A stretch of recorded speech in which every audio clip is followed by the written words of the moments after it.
Olá, eu sou o professor Marco Antônio e responsável pela oficina Alfabetização Visual por meio de smartphones.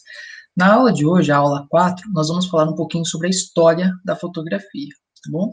E antes disso, antes da gente recorrer a essa abordagem, a esse panorama geral, claro, de uma forma bastante breve sobre a história da fotografia, vamos dar uma pequena recapitulada dos assuntos que nós tratamos na aula anterior. Na aula anterior, nós conversamos um pouquinho sobre as possibilidades de leitura de uma imagem, tá? Conforme foi enfatizado, quando a gente fala de leitura de imagem, existem várias possibilidades, né, e várias fundamentações teóricas que a gente pode estar utilizando, tá? Só que, entretanto, para fins didáticos, eu acabei recorrendo à abordagem da Cristina Costa, onde ela nos sugere a interpretação da imagem a partir dos seus elementos, num primeiro momento, claro, né? Então a gente utilizou para contextualizar tudo isso a obra Independência ou Morte, do Pedro Américo, tá? E a gente fez, no primeiro momento, uma leitura denotativa, tentando extrair da imagem os elementos que a compõem, e na sequência, uma interpretação conotativa, que seria como que esses elementos ali representados, eles têm uma carga simbólica, tá?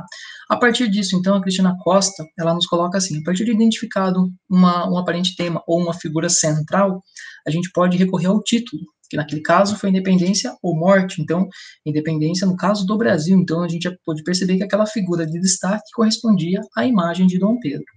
Na sequência, além do título da imagem, também descobri quem foi o artista que a produziu, porque sabendo um pouco mais sobre o artista, a gente já consegue entender um pouquinho mais por que a imagem tem uma determinada configuração, tá? A partir disso, a gente pode pensar um pouquinho também sobre essa questão do acervo que abriga a obra e também sobre a origem, certo? O momento em que a obra foi produzida, tá?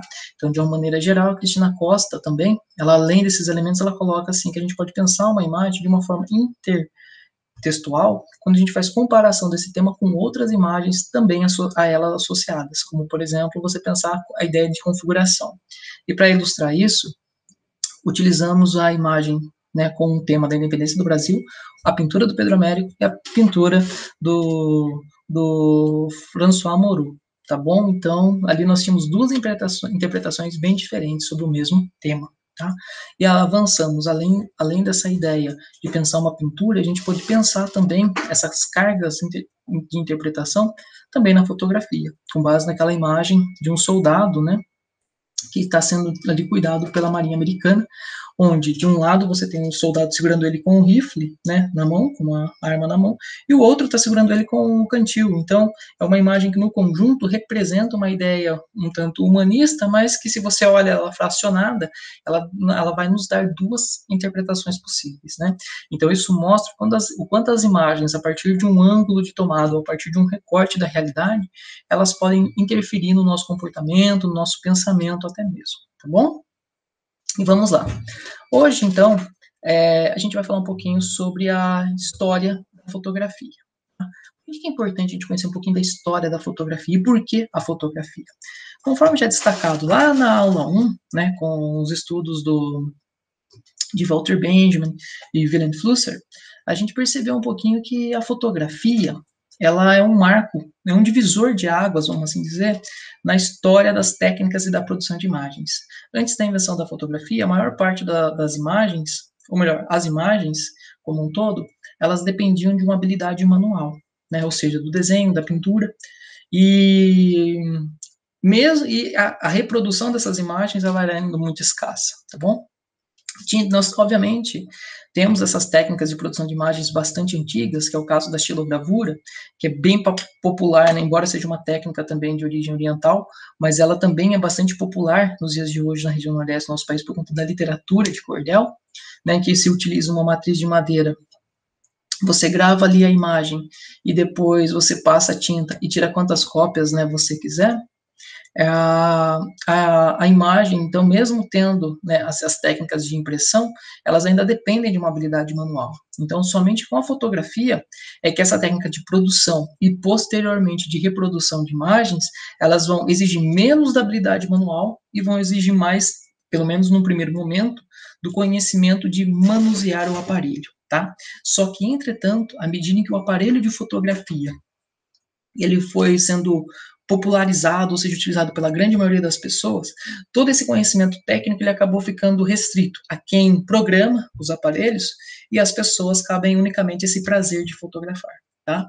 É algo que a gente tem que pensar um pouquinho nos dias de hoje, porque conforme aquela reflexão que nós fizemos em momentos anteriores, né, talvez não pensar sobre a produção das imagens seja a mesma coisa que um analfabeto, né? Ou seja, você lê um texto e você não entende nada. Então você produz imagens, mas também às vezes não entende muito bem o que essa imagem representa. Fica apenas naquele cargo subjetivo de que se aquela imagem tem um valor sentimental para você ou não. Então vamos tentar superar isso e tentar compreender um pouquinho de como a fotografia foi se tornando, né, um recurso que hoje cabe dentro do nosso bolso e que, consequentemente, não conseguimos viver sem, tá bom? Tanto que, sobre essa ideia de não conseguir viver sem, tem uma reflexão de um psicólogo alemão chamado Rudolf Arnheim, que ele coloca o seguinte: se tirássemos, que inclusive é uma reflexão bastante ousada, ele coloca assim: se retirássemos todas as pinturas da parede, fechássemos as galerias e os museus, pouca gente sentiria falta, mas a gente não consegue fazer o mesmo sem a fotografia. E por que não? Por que a gente não consegue fazer o mesmo sem a fotografia? Exatamente porque tudo que nós vemos são imagens produzidas por aparelhos, tá? Aquele outdoor que você viu de um anúncio de uma loja é uma imagem fotográfica. O que aparece nos livros, né, didáticos ou nos livros que você estuda ou lê, né, para seu conhecimento, também são imagens fotográficas. Então nós vivemos um mundo de imagens técnicas, né? Ou seja, um mundo de imagens feitas por aparelhos, tá bom? Então, para a gente poder compreender um pouquinho mais sobre essas imagens, vamos conhecer um pouquinho mais sobre a sua história, tá? Então, primeiramente, o que significa a palavra fotografia? A palavra fotografia, ela vem do grego, né, que significa escrita pela luz. Foto, luz, grafia, escrita. Então, há um ponto que eu já destaco com vocês aqui. Se a fotografia, então, é escrita pela luz, se não tiver luz, não tem fotografia, né? Ou seja, é importante que a gente tenha ali alguns elementos que emitam ou que reflitam luz para que a gente possa ter uma imagem interessante, tá bom? Então, por isso que você vai perceber que quando você estuda um pouco de fotografia, você vai perceber que muitos fotógrafos, até mesmo, eles destacam, né, alguns horários, inclusive, para estar produzindo as fotografias, porque são horários que a luz está mais interessante, na questão de produção de sombras, né, e tudo mais. E vamos lá. Então, além iniciando, né, nossa discussão sobre a fotografia, vamos entender um pouquinho como que ela surgiu. Primeiramente, a fotografia, embora tenha sido inventada no século XIX, toda a sua produção, toda a sua discussão, ela é bastante antiga, tá bom?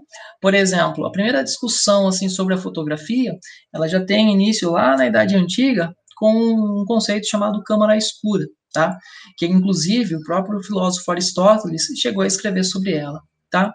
Em que consiste uma câmara escura? A câmara escura nada mais é do que um lugar, um compartimento fechado, vedado, tá? Que tem apenas uma pequena abertura por onde a luz vai entrar, tá bom? E o que acontece? Um ponto muito importante, né? A câmara escura, ela nos permite constatar que a luz, ela se propaga de forma retilínea, ou seja, em linha reta. E neste caso aqui, olha só, nós temos aqui uma caixa, que seria, no caso, a câmara escura. Ela é bem grande, como vocês podem perceber, cabe uma pessoa dentro. Quer dizer, conforme essa ilustração. E aqui você tem essa torre, e olha só, obviamente, se trata de uma paisagem que estava durante o dia, e que, possivelmente, essa torre estava sendo iluminada. Então, a luz que atingia o topo dessa torre, ela refletia na parte inferior aqui da câmara escura, e a luz que atingia a parte inferior da torre atingia a parte superior aqui dentro da câmara escura, ou seja, gerava uma imagem invertida, uma imagem de ponta cabeça, tá? Então, esse conhecimento, o Aristóteles até mesmo, não só ele, mas muitos outros cientistas, a gente não tinha essa expressão cientista na época, mas eu vou estar utilizando aqui para fins didáticos, ok? Então, outros pesquisadores, outros pensadores naquela época, né, também já haviam notado isso. E o que aconteceu? Um ponto bem curioso é que a câmara escura vai permitir com que as pessoas possam realizar determinados tipos de observação, seja astronômica ou até mesmo da paisagem circundante, como também contribuir para a produção de imagens. Por quê? Porque já que a imagem reflete, né, de forma invertida aqui na superfície oposta ao orifício, então o artista, né, ele podia colocar uma tela, por exemplo, aqui nessa parede oposta e riscar o desenho. Ou seja, isso aí facilitaria bastante a construção de um primeiro esboço para uma pintura, não é? E pensando sobre isso, então, o Aristóteles, assim como muitos outros pensadores, eles conseguiram perceber que o tamanho do orifício aqui, ele compromete a qualidade da imagem, tá? Como assim compromete a qualidade da imagem? Vai perceber que, por exemplo, uma abertura muito grande, ela vai permitir uma entrada maior, de maior quantidade de luz, e isso vai gerar uma imagem mais clara, porém sem muita definição. Um orifício menor vai gerar uma imagem mais definida, tá bom? Porém um pouquinho mais escura, tá?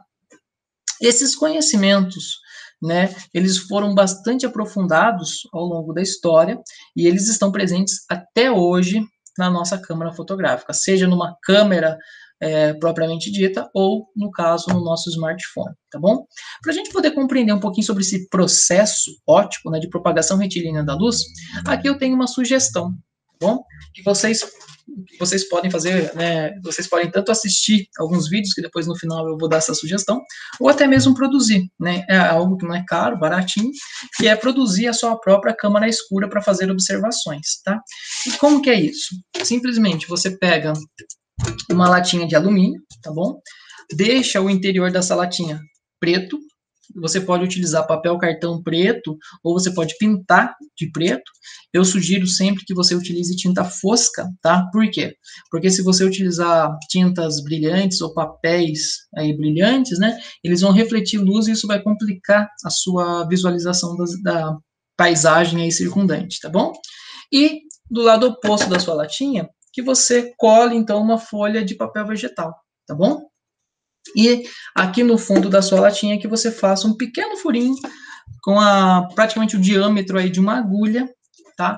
Para você mirar para os lugares que você quer observar, tá bom? Mas uma coisa bem interessante é você pensar que o sol tem que estar atrás de você para você poder visualizar, tá? Que fica daí mais nítido, porque se a luz entrar diretamente aqui, cara, você não vai ver nada, você só vai ver um clarão que é por conta da luz entrar diretamente aqui pelo orifício. Mas para facilitar a visualização, não dá para você apenas visualizar deste formato. É legal você pegar um papel cartão preto fosco como esse, tá bom? E daí você enrola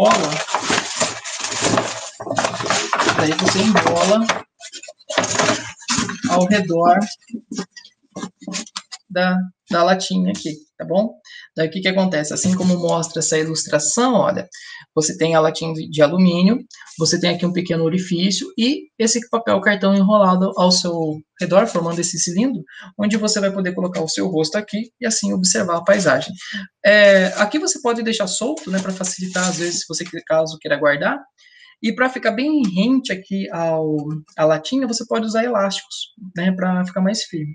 Então, aqui fica a minha sugestão para você poder fazer algumas observações utilizando uma câmera escura aí bastante rudimentar, bastante simples de fazer, tá? Aí um ponto bastante curioso. Então, esse exercício que eu falei para vocês, esse exemplo de câmera escura, ele compreende, né, uma evolução até mesmo da câmera escura, né? E tanto que, olha só, aqui uma outra possibilidade de câmera escura é você utilizar uma câmera escura com lente, tá? Neste caso aqui, o que a gente pode fazer? Você, com o mesmo modo, você faz um cilindro de papel cartão preto fosco e cola uma lente de aumento, né, aqui em uma das pontas. Daí você pega uma caixinha de papelão, mais uma vez, pinta o seu interior de preto, faz a abertura aqui, onde você pode encaixar esse cilindro com a lupa, né? E do outro lado você coloca um papel vegetal. E novamente, se você mirar para as cenas que você quer, não vai dar para ver nada aqui, você vai ter que deixar esse lado escuro. Então você pode estar utilizando, olha só, um tecido preto, pode ser um TNT até mesmo, para você cobrir a sua cabeça para poder então realizar as observações, tá? Por que eu estou mostrando essa outra câmara escura para vocês? Pelo seguinte, porque uma das grandes, vamos assim dizer, contribuições para o aperfeiçoamento da fotografia foi a descoberta, ou melhor, a inclusão de lentes e espelhos na câmara escura. Então, o que que acontece? Você incluindo lentes e espelhos na câmara escura, isso permitiu com que ela se tornasse mais compacta, tá? E a qualidade da imagem também se tornasse um pouco melhor, tá bom? Então, aqui nessa ilustração, por exemplo, você tem uma câmera escura com lente, aqui dentro um espelho, então a luz entra pela lente, que no caso vai agregar qualidade para a imagem, mais definição para a imagem, vai ser refletida por esse espelho nessa superfície, que permite o ilustrador, então, reproduzir com mais fidelidade, ou melhor, de uma forma um pouco mais prática, aquilo que ele está vendo, tá? Só que, entretanto, a partir do século, né, aí, meados do século XV, nós teremos uma nova contribuição no aperfeiçoamento técnico da câmara escura, que vai ser a inclusão de uma ferramenta que nós conhecemos hoje por diafragma. O que é o diafragma? São anéis que permitem controlar o diâmetro da abertura que vai permitir a entrada de luz na câmara escura, tá? Então, relembrando, uma abertura maior permite o quê? Uma imagem mais clara, porém sem muita definição. E uma abertura menor, uma imagem um pouco mais escura, porém um pouco mais definida, né? Então, uma permite mais aberta, permite mais entrada de luz. Menos aberta, ou seja, mais fechada, menos entrada de luz, tá? A gente vai estar estudando um pouquinho melhor sobre isso nas próximas aulas, tá bom? Vamos lá. Sobre essa questão da câmara escura, algo bastante interessante, assim, para nós conhecermos, é uma publicação de um artista inglês chamado David Hockney, né? A sua tese de doutorado, inclusive, ela esteve vinculada ao conhecimento dos grandes mestres, onde ele defende a ideia de que muitos artistas, né, consagrados utilizavam a câmara escura como uma forma de facilitar o seu trabalho, o seu processo criativo ali na hora de construir as imagens, tá? Tanto que uma das coisas que levou Hockney a pesquisar sobre o tema foi algumas de suas observações, como, por exemplo, nessa imagem, em que todo mundo aparece canhoto, né? Então é muito curioso, porque, por exemplo, numa obra como a Matemática Mona Lisa, do Blumenthal, ele coloca que, para a época, assim, para determinadas épocas, as pessoas não usavam tanto a mão direita, porque elas eram ensinadas, a mão esquerda, porque elas eram ensinadas a utilizar a mão direita para escrever e coisas do tipo, né? E daí, nesse caso, você percebe que, olha só, esse senhor que aparece ao fundo está com a mão esquerda levantada, esse jovem segura uma garrafa com a mão esquerda, essa jovem segura uma taça com a mão esquerda, e o macaco segura a barra da saia dela também com a mão esquerda, tá bom? Então, aqui todo mundo está com a mão esquerda, então o Hockney também achou isso curioso e começou a estudar. Por que será? E a constatação dele foi que muitos artistas maravilhados com a possibilidade que a câmara escura dava de reproduzir as imagens, né, ou seja, de auxiliar nesse processo de produção de imagens, eles se esqueceram, num primeiro momento, de que o espelho ele reflete a imagem ao contrário. Então, a tese do Hockney defende, né, que grandes mestres utilizaram a câmara escura e ele conseguiu perceber isso por conta das imagens, por elas estarem ao contrário. Interessante, né? Então, vale a pena dar uma pesquisadinha depois. David Hockney, O Conhecimento Secreto, é o nome de um documentário, inclusive, que foi produzido baseado na tese de doutorado desse artista, tá bom? E vamos lá. Avançando um pouquinho. Mas, então, se a câmara escura consiste num aperfeiçoamento técnico, né, na compreensão do fenômeno físico de propagação retilínea da luz, que já é desde a Idade Antiga, e que a câmara escura foi aperfeiçoada, né, ao longo de todo um período aí, porque somente no século XIX é que a fotografia foi inventada, tá? Então, por exemplo, um historiador de arte inglês chamado Ernest Gombrich, ele coloca que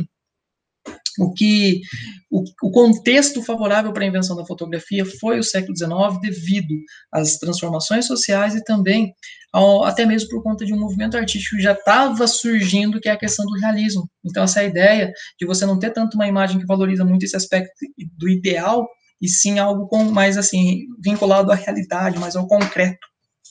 Então, esse contexto ele foi favorável para a invenção da fotografia. E do mesmo modo, né, o século XIX, ele permitiu que as pessoas conhecessem um pouco das propriedades do nitrato de prata, que consiste, né, num químico que, quando exposto à luz, ele escurece. Então, isso aí foi na verdade, no primeiro momento, a física e, posteriormente, a química, né, os conhecimentos que oportunizaram o desenvolvimento da fotografia, tá? A primeira imagem fotográfica, então, produzida, foi essa imagem que data de mais ou menos próxima a 1826, que é uma imagem do Nicéphore Niepce. Basicamente, assim, o Nicéphore Niepce, ele era um inventor francês, tá? e aqui é simplesmente uma vista da janela, né, da sua casa, onde ele tinha um cômodo ali para fazer os seus estudos. Foi uma exposição que demorou horas para ele conseguir esse resultado. E ele chamou o seu processo, né, de halografia, que significa a escrita pelo sol, tá bom? Só que daí tem uma história que é bem curiosa, que diz que um vendedor, né, de produtos químicos, lentes e espelhos, ele vendeu um material para o Louis Daguerre, que também era um artista e inventor francês, e ele contou para o Daguerre que tinha vendido um material bastante semelhante a um cara chamado Nicéphore Niepce. E daí o que aconteceu? O Daguerre, então interessado, pediu contato e entrou, né, e começou a trocar correspondências com o Niepce. Então eles formaram uma parceria. Só que, entretanto, o Niepce veio a falecer. E o que aconteceu? O Daguerre, então, acabou continuando, né, prosseguindo nos seus estudos sozinho, tá? Então, o que ele fez? Uma fotografia bastante famosa do Daguerre é essa imagem aqui, que, na verdade, é um detalhe do seu ateliê, né, de pintura, do seu ateliê de artista, que ele produziu com esse aparelho aqui, que ele batizou com o seu nome, daguerreótipo. Então, daguerreótipo, pessoal, notem que muitas invenções levam o nome de seus criadores exatamente para não cair no esquecimento, tá? Então, com medo de cair no esquecimento, Daguerre batizou seu aparelho, sua invenção com seu nome. E detalhe, ele apresentou esse aparelho à comunidade artística e científica na França, e ele vendeu ao governo francês, ou melhor, ele trocou com o governo francês em troca de uma pensão vitalícia. E o governo francês, então, distribuiu manuais que permitissem que qualquer pessoa, então, produzisse, né, um daguerreótipo e produzisse imagens. Só que, entretanto, isso não foi acessível à grande maioria das pessoas. Por quê? Porque o material, primeiramente, para revelação, né, para produção de imagens, era um material caro. E segundo, porque exigia um conhecimento aí de física e química para a sua produção, tá bom? Como que essa imagem foi produzida? Essa imagem aqui no primeiro momento, tá, pessoal, ela já era uma imagem em positivo. O que é isso? Do jeito que ela está aqui, ela foi produzida, tá bom? E consta, né, não tem exatamente assim se isso é verdade ou não, mas a história é boa, que essa imagem o Daguerre produziu de forma acidental, ou seja, ele estava tentando fazer ele estava fazendo uma experimentação para ver se conseguia produzir uma imagem, mas de repente o tempo não ficou muito agradável, né? Ficou um pouco nublado. Lembrando, fotografia é escrita pela luz. Então, logo ele resolveu abandonar os seus estudos. Então, o que ele fez? Ele pegou uma placa que estava sensibilizada com sais de prata para ser exposta à luz dentro aqui dessa câmara escura, né? Que, no caso, isso aqui é um caixote de madeira. Aqui atrás você colocava a placa e aqui você tem um diafragma com a lente, tá? E daí ele resolveu abandonar os seus estudos, então ele retirou a placa aqui que estava sensível à luz e guardou no seu armário de produtos químicos. Quando ele foi retomar os seus estudos, ele abriu o armário e ele percebeu que ele tinha uma imagem, né? Você fala assim, nossa, mas assim? Sim, desse jeito, segundo consta algumas histórias aí. E daí, o que ele percebeu? Ele observou o seu armário de produtos químicos e ele percebeu que tinha um pequeno furo numa parede. Então, numa parede, assim, do armário, numa das laterais do seu armário de produtos químicos. E ele percebeu que, de frente para esse furo, tinha esse detalhe, né? Esses objetos aqui no seu ateliê. Então, obviamente, ele constatou que a luz refletiu esses objetos, entrou por esse pequeno orifício, entrou no seu armário de produtos químicos e sensibilizou a placa que estava, no caso, que continha, né, os sais de pratas ali para ser sensibilizada à luz. Só que a questão não era essa, a questão esse processo ele já conhecia que era um processo físico. A grande questão foi como que surgiu uma imagem naquela placa, porque a maior dificuldade era congelar ali, no caso, vamos usar essa expressão, para fins didáticos, como deixar uma imagem fixa ali de forma que ela não se perca, né, numa superfície sensível à luz.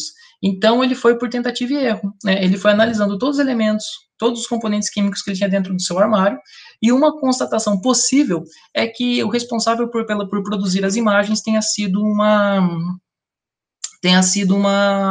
o vapor de mercúrio de um termômetro quebrado, o responsável por revelar, então, as imagens, tá bom? Uma história que a gente não tem total certeza sobre isso, se é verdadeiro ou não, mas é uma história interessante, né? Avançando.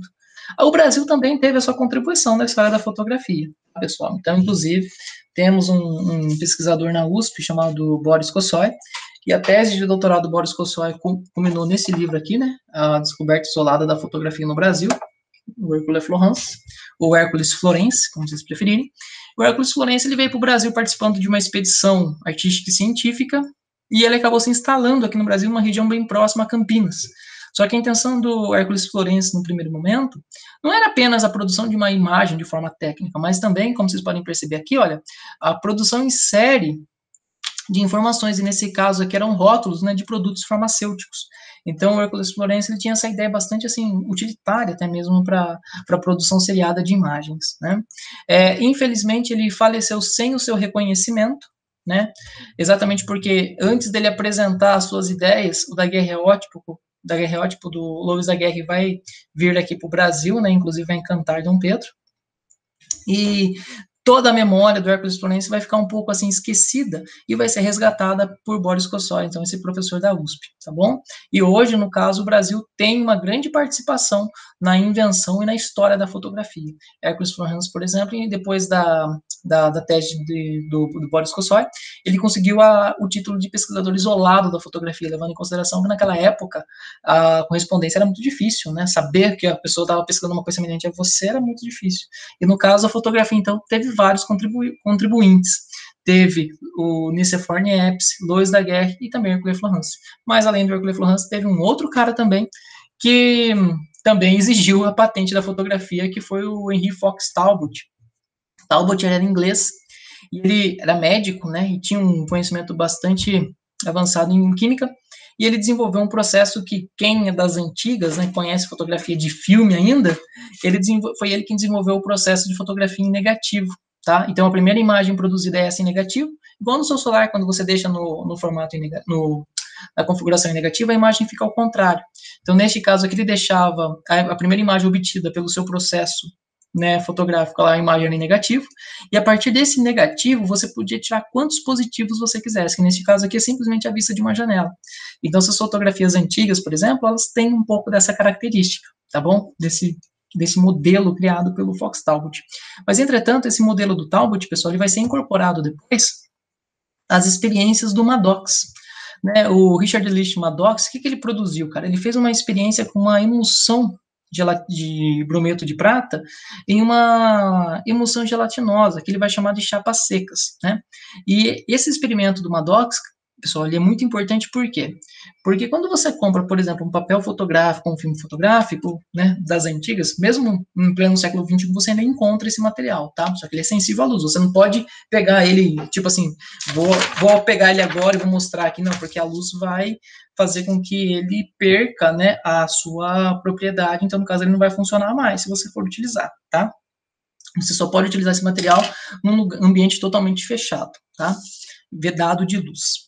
E daí, pois bem, então, esse material, ele tem um lado que é uma superfície normal da propriedade do material, e o outro lado que é mais gelatinoso, que contém esse brometo de prata, que quando exposto à luz, então, ele vai reagir, vai formar, então, uma imagem, tá bom?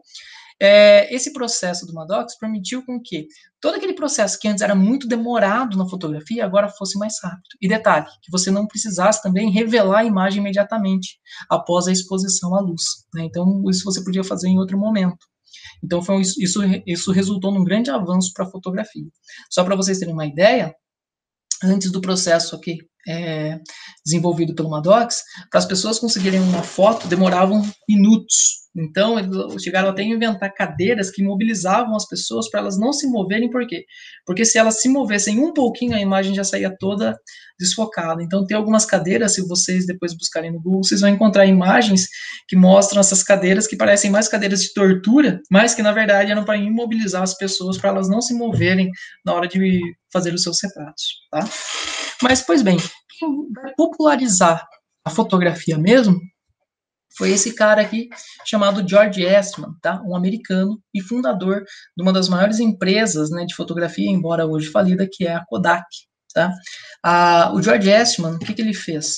Ele tentou tornar o prazer da fotografia acessível à grande maioria das pessoas. Para isso, ele e sua equipe vão desenvolver uma câmera automática. Olha só, gente, presta bastante atenção aí que vai ser assunto para as próximas aulas, né? O que é uma câmera automática? Aquela que você simplesmente aperta o botão e a câmera faz para você. Tanto que o logo mais eficiente da Kodak, e que certamente em qualquer pesquisa na internet vocês vão encontrar, é o seguinte slogan: Você aperta o botão e nós fazemos o resto. Então, a Kodak investiu pesado nessas câmeras automáticas, onde você produzia imagens, mandava para uma empresa da Kodak para revelar essas imagens, e na devolutiva, a empresa entregava a você a câmera com novos filmes para você fazer mais fotografias, tá?